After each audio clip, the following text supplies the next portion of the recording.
really excited to have you. You were actually a request from our last think tank that we had in November.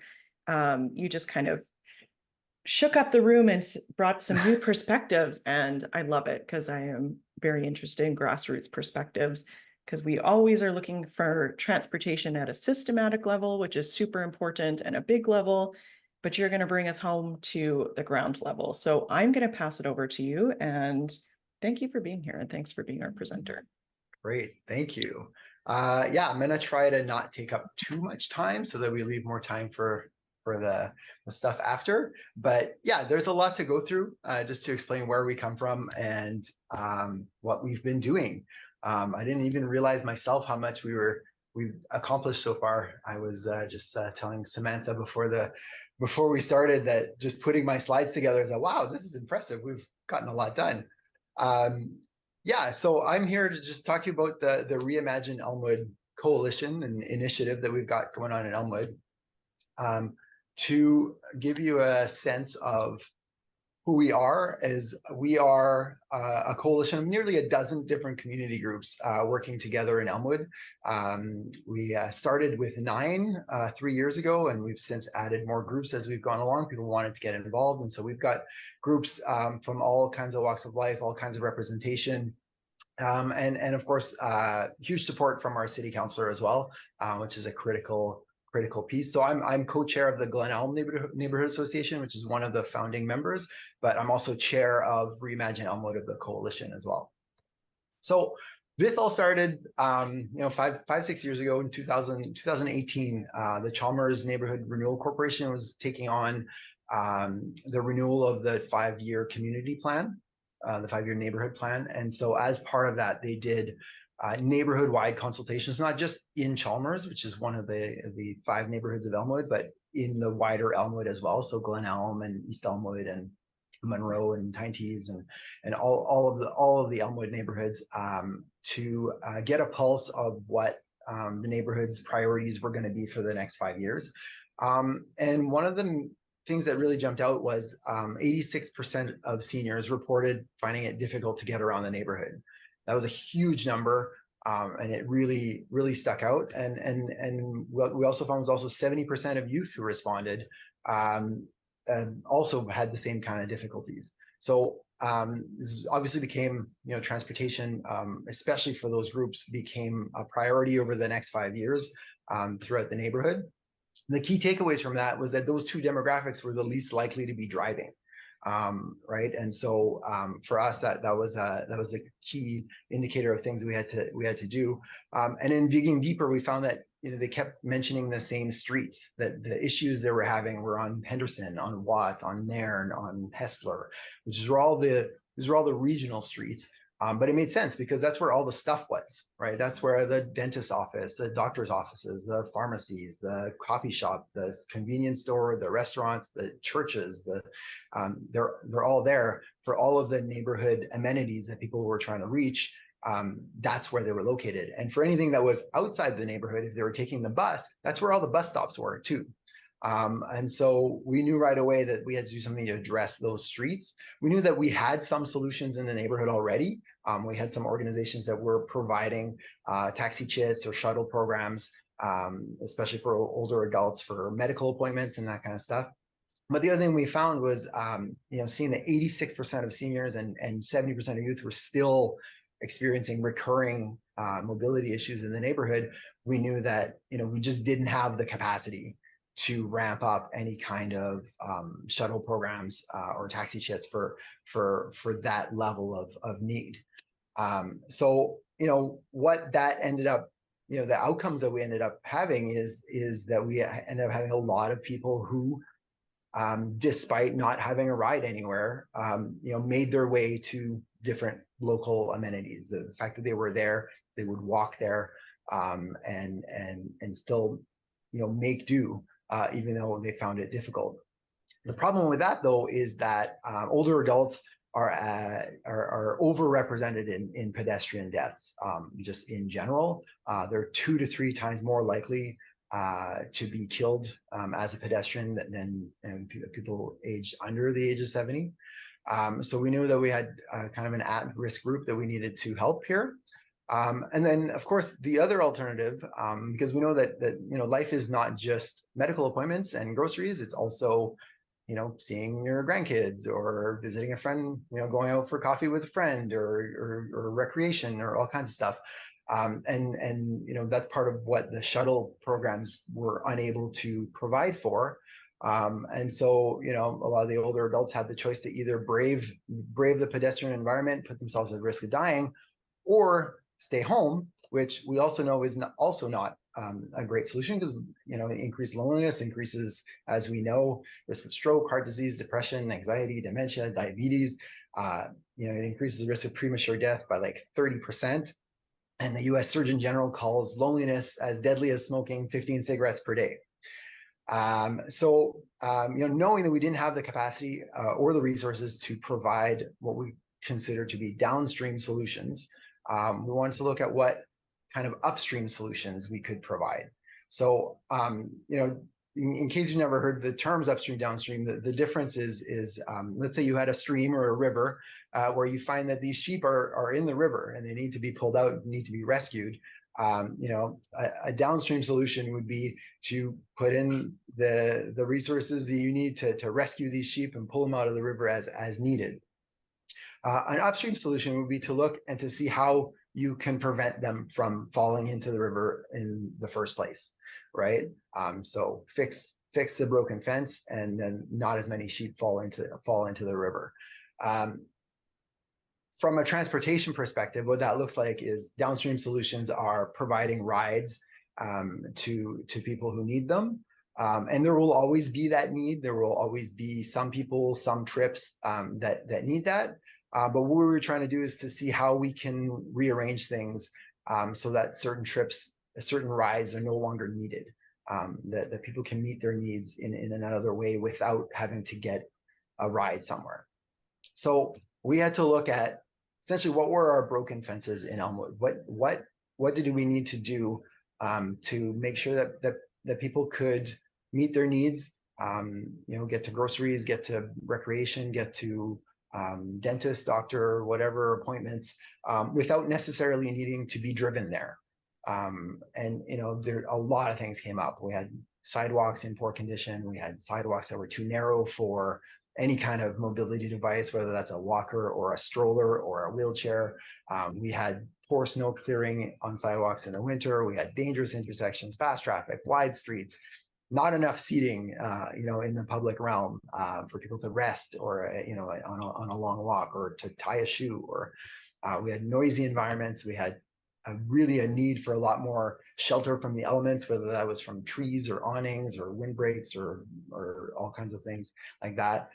Transit was not frequent enough.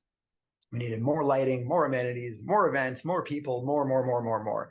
There was just a huge unending list of things that were necessary.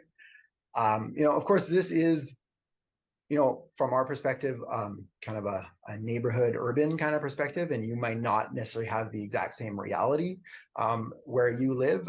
I think a lot of this is still applicable in smaller towns.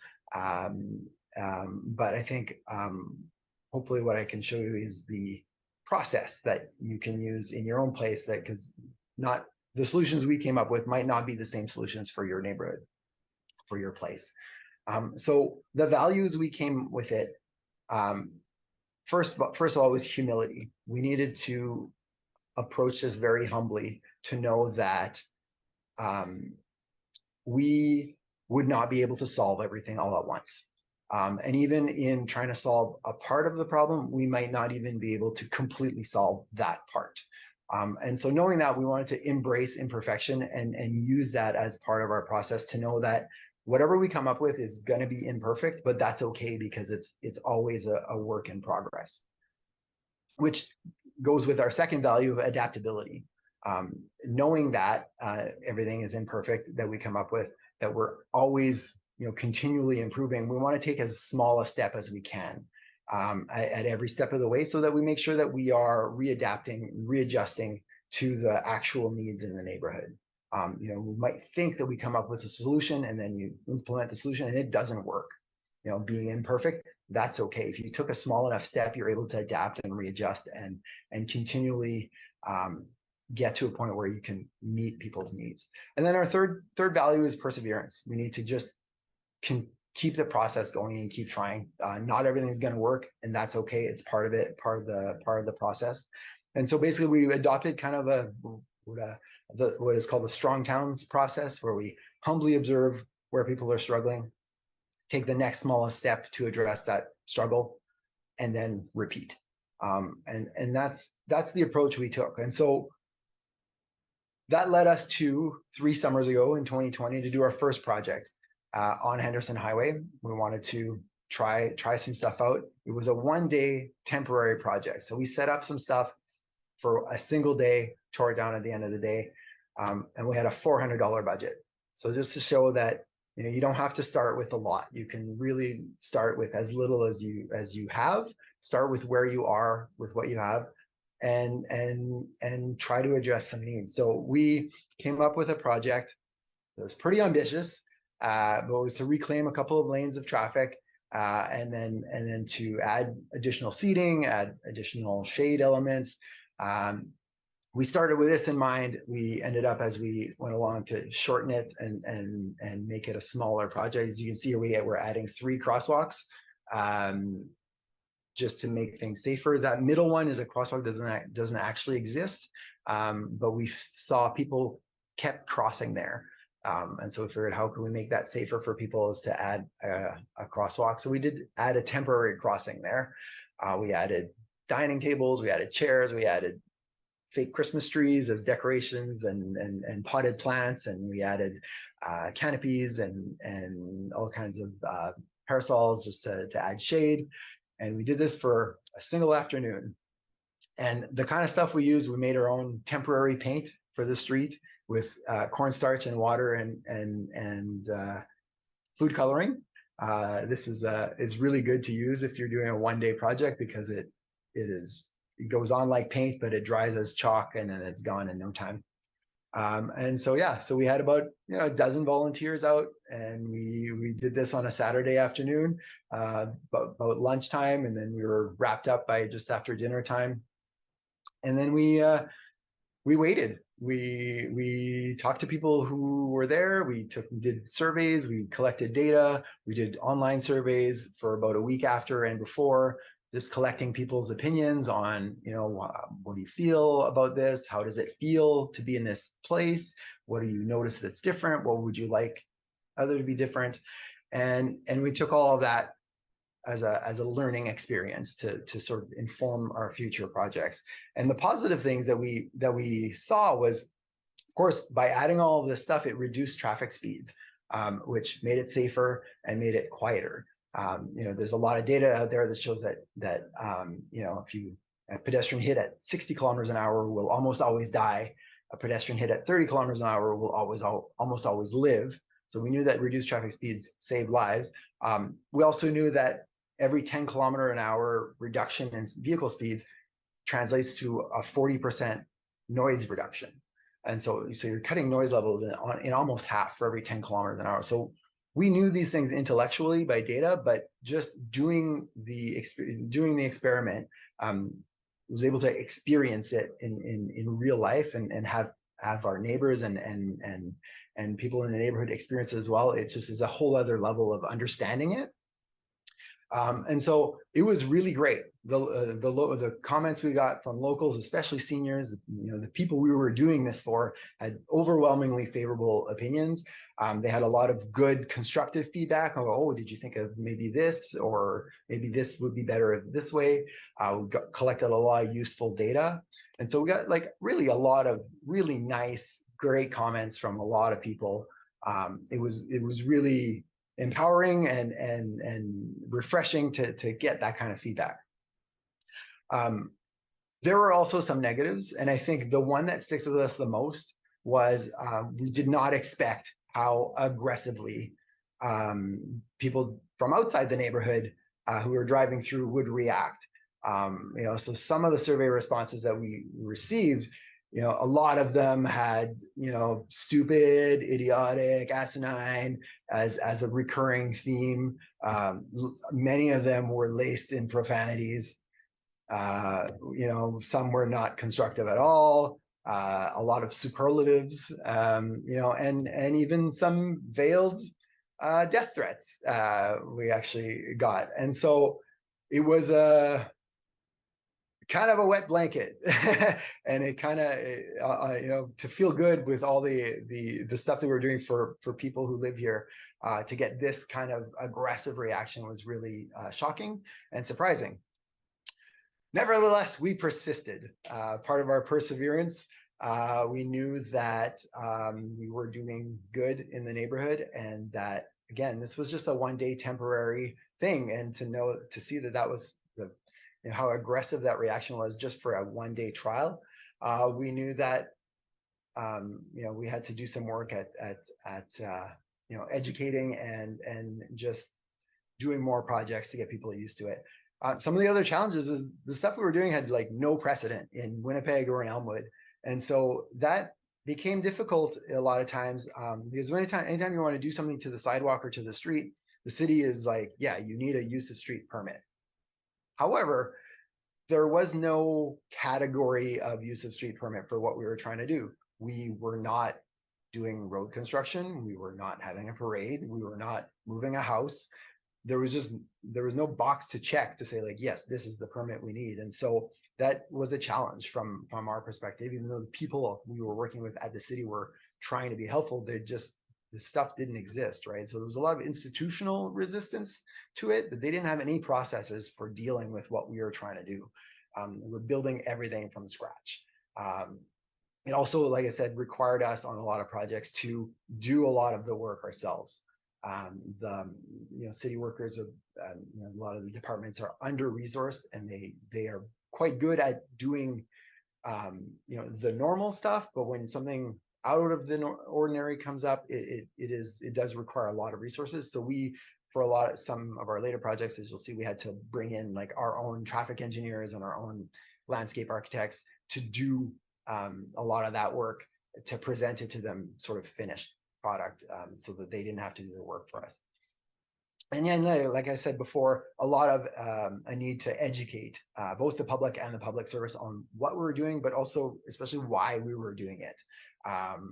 Those really aggressive responses from drivers were easy to receive, in an online anonymous form. But we've talked to some people who actually were quite angry in person. But when we explained to them, the reasoning behind why we're doing it, then it really softened their response, and they're like, oh, okay, well, this is a good idea. Yeah, I'm glad to see you're trying stuff out, right? So education was really a key part of it that we need to ramp up on. So the following year, we took everything that we learned from that project, we moved to a different street in the neighborhood on Watt Street, and we came up with a new project. This one would be a little bit longer. It would still be temporary. We put it in place for 3 months, then we take it out. We had a little bit more money this time. And so the idea, again, reclaiming a little bit of that space on the sides to give more space to the people that are walking, more beautifications, more seating, more safety, more traffic reduction in speeds. So what we ended up doing is what is called a parklet.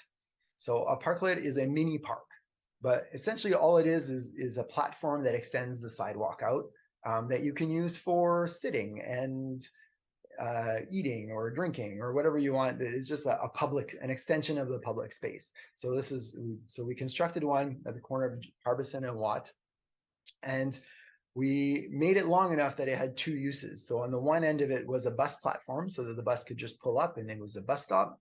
And then the near end that you can see here was going to be the seating area. So we added tables and chairs and seating and a shade structure. We added, again, this sort of public education stuff. So we had obviously signage and QR codes and URLs that people go online and get more information. We also stuck posters on the tables that had a lot of information that explained everything that they could read there. And and then we set it up for 3 months. We partnered with that building in the purple is a local burger and ice cream place. So they agreed to take over the maintenance over the 3 months. So they just made sure it was clear of garbage. They washed the tables and just kept the place neat and tidy. We added a bus bench at the bus stop, just to make that bus stop a lot more comfortable. And of course, we said shade structures, and then yeah, then we did more surveys. We talked to people, and we collected more data on traffic speeds and on people crossing the street. And one of the comments that came back so often was just awesome. And again, from the kids at Elmwood High, which is just a block over from here, and there's also seniors housing up at Monroe, which is a couple blocks north of here, where a lot of seniors walk by. The comments we got from both those groups was, "Oh man, it's so great to have this here. It's a nice rest stop on the way to other stuff." You know, a lot of the older adults were saying, "Oh man, you should have these all the way up and down Watt Street." And we said, "Yeah, that's cool. We're just trying it for now, but yeah, that's great feedback." So at the end of October, after 3 months, we took it all apart, and put it in storage. And then the following year, we worked on multiple other projects to sort of, again, build that capacity for events, so that we could get people used to being in these public spaces again.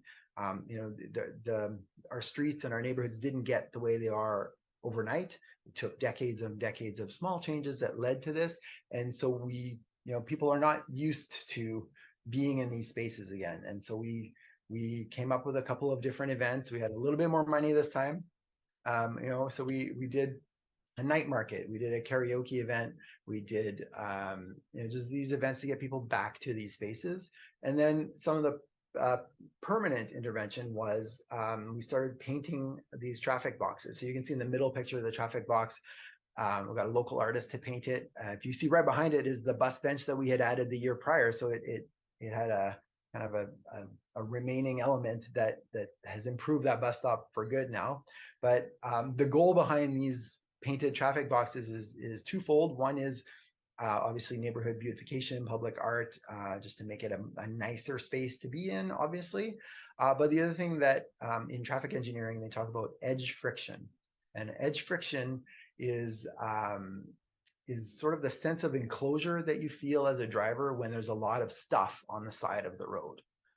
So when there's a lot of stuff psychologically that makes you feel more enclosed, and subconsciously you slow down. And so that is part of our goal, is to add more of these things that visually turn the space into a place and make drivers subconsciously slow down a little bit. And so we started with that. Another project we worked on was on Johnson Avenue. This year, it was up for complete renewal by the city. So we had been working on this for a couple of years already when they were at the design stages. This had a $0 budget. This was just advocacy. So this Johnson Avenue used to have very, very narrow sidewalks. It wasn't even wide enough for a wheelchair. And it had 4 lanes of traffic. And so we advocated to change that, since they were renewing the street, to change that. So it has gone in now. It is now only 3 lanes, and they've used the extra space to widen the sidewalks. We would have liked to go to 2 lanes and make them extra wide and leave space for trees and all of that kind of stuff. But again, small steps, baby steps. We take what we can, and we'll keep improving as we go. This year we did on a sort of a phase 2 on Henderson, which had sort of 3 aspects of it. So that you see that blue circle, that is a vacant lot. It's been vacant for 25, 30 years. It used to be a gas station for a very long time. So we wanted to use that as a public space. And then we did some work on the median. And of course, that one crossing again, that isn't a crossing, we wanted to make it safer there. So this is permanent and temporary. We had a much bigger budget this time, $200,000, mostly from the permanent things that we were doing. They're just a lot more costly.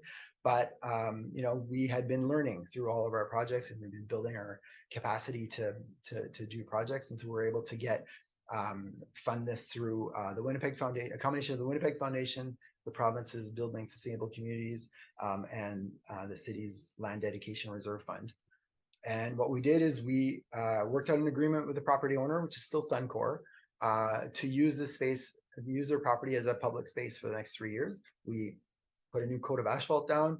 We brought in some picnic tables, a stage. We're going to keep adding. We're going to add flower boxes, and the idea is to use then this for events. We did a kind of a soft launch with an outdoor pop-up. The idea is to use this as a community space. kind of a pocket park, if you will. On the median, we added more edge friction. So these are all large marbles. Each of these was painted by one of the different partner groups in Reimagine Elmwood. So these go on the median. Of course, they're like pride of place and neighborhood beautification and art, but of course they add more of that sense of enclosure and more of that edge friction to slow traffic to make it safer for people who are traveling on foot. And then the third element, which we were hoping to get in this fall, but the weather got a little too cold for us to pour the concrete for these archways. These are the archways that are going at that spot where they're the crossing that isn't a crossing. Again, this is more beautification that is also creating that sense of enclosure. You'll see, like with the tree, the sketch doesn't do this justice, but with the tree on the median and the marbles, it really kind of makes it kind of a tunnel effect. And so that's again to slow traffic, especially at this spot where we know people are crossing, even though it's not a crossing. And so this will be going in spring as soon as the weather's warm enough to pour concrete again. And then next year, we've got more kind of our phase 3 for Henderson is to sort of, again, go back to the stuff we learned before, but to take those curb lanes and instead of doing one parklet like we did on Watt Street, we would do 6 of them all the way up and down this section of Henderson.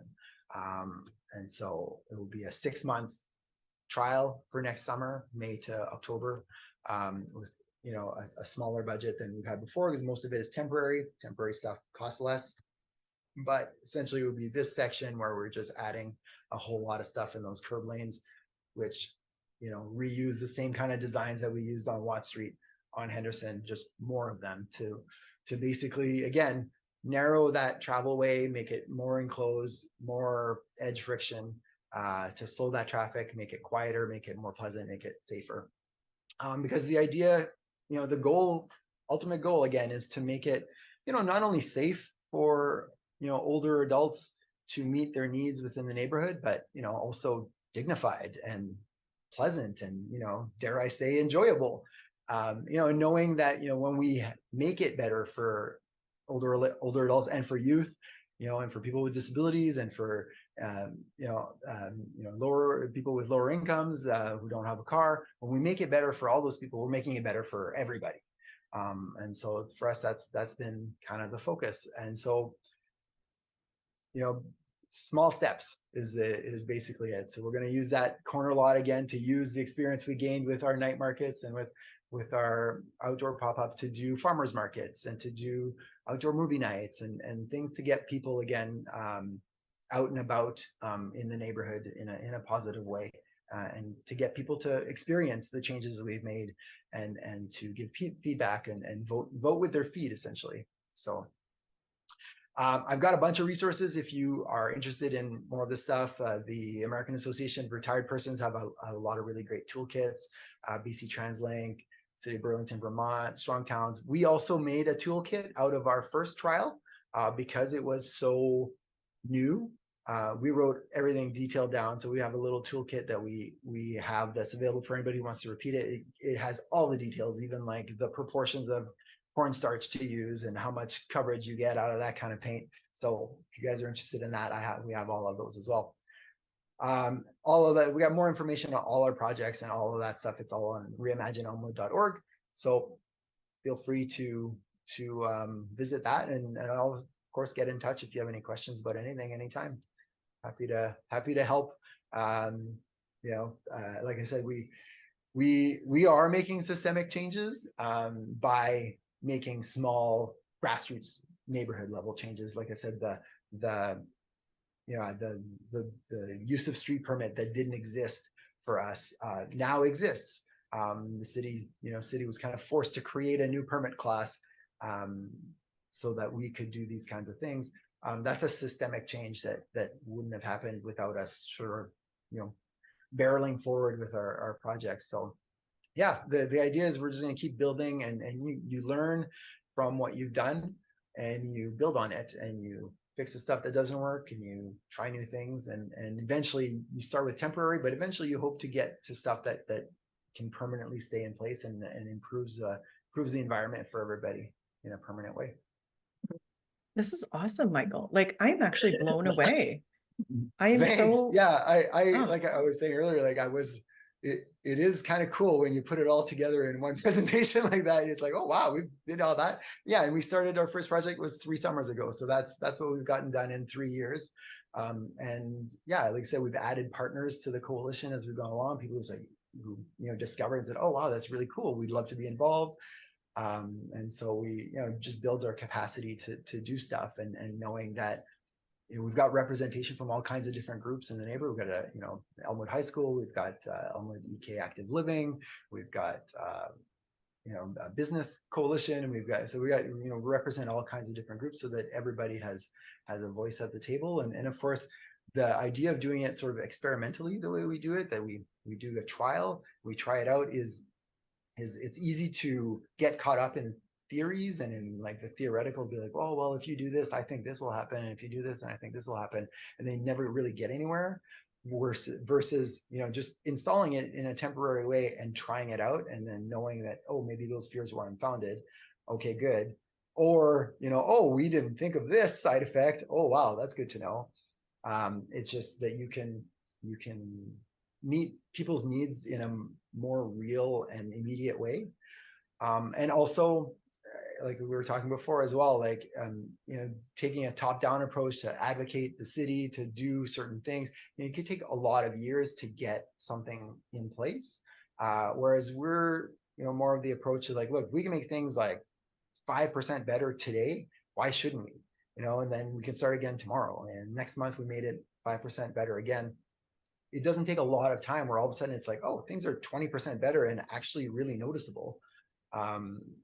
Yeah, and so like I said, like not all of these, what we've been doing will be necessarily applicable to everybody else's community, but I think the process is maybe something that has value, that you can see how you can meet the needs in a more immediate way with the capacity and the resources that you have today. That you don't have to wait for, oh, we need a $200,000 grant to get this off the ground. If you can do it with $400 and 12 volunteers, do it, right? So yeah, and then build from there, and you end up sort of proving your worth and proving success, and then getting more people involved, and then all of a sudden you have people like, oh, did you know that this grant would apply? Oh no, okay, great. So you build capacity that way. I have so many things that I wrote down on my page, but I love that a lot of what you spoke about are things that, whether someone's in a small town, Manitoba, or in Winnipeg, or in a bigger urban city, some of these things, and most of them, are things we can all work on and community groups can work on, like cornstarch and food coloring, and like just testing out, like the thing, we'll go to questions in a second, but like what kind of like jumped out was like getting people used to being back in public spaces again. Like Yeah, such a simple concept, but you're like, oh yeah, like people are terrified to go out into public spaces. And yeah. when you bring things like paint and like platforms, like you bring people back into spaces instead of them sitting in their homes. Yeah, So exactly. thank you for Combating that. that loneliness. And like there's the trifecta, what they call the trifecta of placemaking, is the SPF. It's seating, programming, and food, right? So if you Mm. get those three elements, places to sit, something to entertain you, whether that's music or even just like a checkers game built into a table, and then something to drink or eat, you've got that trifecta to get people gathered, to get people to use that space. So try to use those three things as often as possible. And it doesn't have to be complicated. It could be just coffee, coffee and a little bit of music playing or whatever, and places to sit. So yeah. That's awesome. Well, I would love to invite 3, 4, 5 people if you have questions or comments for Michael. Yeah, Louise, I see your hand. Thank you. Because first of all, this is awesome. Awesome. Thanks. And it reminds me so much of age-friendly Manitoba. And Sharice, you've been through that in Toulon with me when we did the consultation in Toulon about what makes that community more age-friendly, and looking at some priorities and then looking at it step by step. And you just proved that can work. And so, yeah, I think this is a great example that we could use province-wide, if you don't mind. I mean, Absolutely. Yeah. yeah, it's wonderful. Yeah, I mean, Yeah, So thank you. we are hoping that people can learn and use some of the stuff that we've done, because Yeah, some of it was really hard going, and and setting these yeah. precedents was But it kind of but got it us sets bluttered an and batty. example. Yeah, Yeah, it yeah, sets an example, it sets yeah. a precedent, it can be done. And transportation and uh, getting together socially, all there's 8 aspects to age friendly. This is all part of it. Mm. Outdoor spaces is yeah. also a part of it. So yeah, social interaction. I mean, and bringing, the city into it as well, so that they're a partner in supporting it. I mean, it's all good stuff. So yeah, very, very age friendly. And I just wanted to say, for any of you others that where you're in your community that's on the age friendly path, this fits right in. So Mm. thank you very much for sharing that with us. Yeah, I was just thinking, I'm like, this, I'm gonna, uh, I'll cut down the video, but I'll share this with the age-friendly communities as a recording. And if you have those resources, I would love to send them out Yeah, after. I can email them to you after. Yeah, I'm sure sure there thing. would be, yeah, so anybody else have any comments or thoughts that popped up as you were listening? Anyone else? You have any questions for Michael? There's a lot in there, but love it. It's so fun. Yeah, I mean, I tried to keep it as short as possible, but I could talk about this stuff for ages. That's awesome though. It's passion, and Yeah. these are the stories we need to amplify more in the world, because it's always the big and it's always the hard things. And We're on the front page of the Herald this week, so look for oh, that that's if great. you're in the eastern part of Winnipeg. Or the Free Press Community Review East Edition, I guess. So we ran out a little bit of time, so I won't do a breakout room this time, but we'll try it next time. And Yeah, but this sorry. conversation, oh God, no, please don't apologize. That was amazing. And I love the presentation, and I actually will listen back to it, because there's so many different tools, and like even strong towns, like the methodologies they talk about. And you like drop these little nuggets at like every point that I like have little lines. I'm like, I need to look into that again. Oh, So awesome. yeah. Anyways, I don't see any other hands or comments.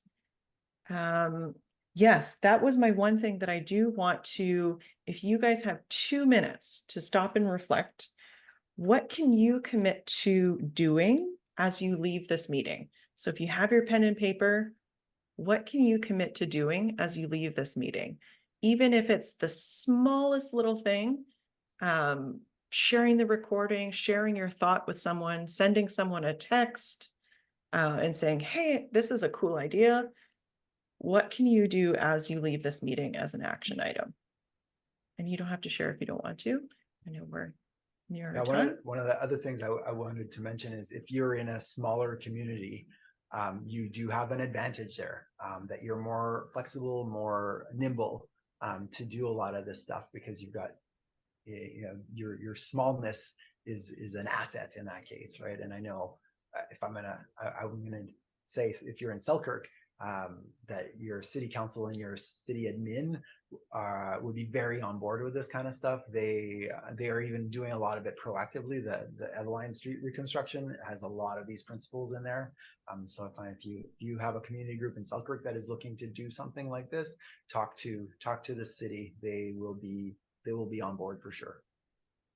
One of the principles that makes me think, because in a lot of small communities now, there's a lot of new immigrants moving in, there's new families, and they're kind of reinvigorating all of these little stores and coffee shops. And I was in Roblin this fall, and I was just blown away at like the little cute boutique stores and the coffee shops. But I'm like, now let's take it a step further and do these pop-up like seating areas. And I'm like, man, those are so cool. Yeah. Anyways, I'm blown away. I love Yeah. this stuff. Yeah. Yeah. And again, it's so much stuff that you don't necessarily need a lot of resources to get done. You just see a need. What's the next small step you can take, with the resources you have right now, and just do it. And then tomorrow start that process over again. And eventually you get to a place where you've made a whole lot of progress, without even really noticing. Yeah, in the comment section, there was excited to approach the council about a trial sidewalk. That's awesome. Look into places, more seating places in town while shopping and getting recording. Yes, I will send that out as soon as it processes, and I'll get the resources from Michael. Yeah, bring it to the council. You know what? Like you said, Michael, in small towns, I almost sometimes think it's an advantage if you have these really like affordable, cheap, hey, we don't need to fundraise for the next 10 years to do it. Sometimes it's easier to push Yeah. the, Yeah, and also like, yeah, absolutely approach your council, absolutely approach your municipal government, your municipal admin. But if they're not on board, don't let that stop you. There's still tons you can do yeah. on your own, or as a community group. Start from the bottom up, and eventually your municipal government will be on board, because there'll be so many of you in the community working on it that they'll want to be on board. So yeah, don't let no stop you. Yes. We say we have an internal slogan: no just means find another way. I feel like that's what we're good at as service providers. As soon as Yeah, people say no, we're like, nope, we're going to find another way to do this. exactly. We'll find an Yeah. easier way to do it, or we'll find a different way. Yeah, But and I thank think I you. saw in the chat. I think I saw in the chat too. Yeah. Like, don't let perfect be the enemy of good. Like, that's 100% the idea. Also knowing that it'll never be perfect. You Yeah. have to accept that. But if you adopt this process where you're continually working and continually improving, then it doesn't need to be perfect. You just know that tomorrow will be better than today, which is better than yesterday. You keep going in that direction, and nothing can stop you. Let's all just breathe that in as we leave this meeting. We don't need to be perfect. Don't need to be perfect. Yeah, and you don't have to Love think that. of all the possible side effects. You don't like you can if you take small enough steps, it'll work itself out, and you can adapt as you go along. Such Hey, wisdom. Love it. Just one final comment here to get back to transportation. I like the concept that you did, and I think maybe that's how we can start to think about what we can do in our communities to improve, increase transportation, is maybe one small step at a time, a trial here, a trial there, and just sort of say, look, this can be done, and who's on board with it. And just like you did, to build the partnerships, and success builds on success, so more funding will come your way, and you just keep proving it. So yeah, some ways that we can even think of how we could do one small step like you did with transportation in our own communities. Like, what can we go forward with? Yeah, I like Yeah. that. A lot of small Yeah. communities too, in our last discussions, were saying like they're even going to try just a bus loop around town, and engaging with the new immigrants in their community to see like, would it be beneficial to have a route that goes from community to community, and they're just like very small steps, but I love that, small steps. And sometimes transportation isn't even transportation, right? A lot of the stuff like that we're doing Yeah. is also like, if you get a centrally located farmers market to work, then that helps eliminate maybe some grocery store trips where you had to get in a car and go to the next town over. That's a transportation solution as well, is to give local options for stuff that people used to travel for. So that is part of it as well. So Yeah, I liked your example with the sheep and the downstream and upstream. That was a yeah. good way to phrase it. All right, we are 1 after 1 on my clock. We did it in time. Just one more thing. If anybody does come up with an idea like this for transportation, will you share it with us? Share Yeah. it with Samantha. Let us help you build on it somehow. So Yep. if you do come up with an idea, and you have anything that you want to share or talk about, let Samantha know. Yeah, I love it. I love, I'm not calling it just brainstorming anymore. I'm calling it question storming, because sometimes it's actually just asking better questions to get better ideas and different ideas. So we can do those things together. which is always our goal. So our next think tank, oh gosh, that'll be in January already. It will be, I'll send you the date, the confirmed date once I send out the recording, but I have it down for January 9th from 12 to 1. And yeah, if you have other folks in your community that you want to invite, please do send them the email. Yeah, I like the think tanks too. These are my favorite. And it helps motivation and momentum, and you know what? It just gets us out of our heads and into the space. So all right. Well, thank you so much, everyone. Thank you so much, Michael, for that.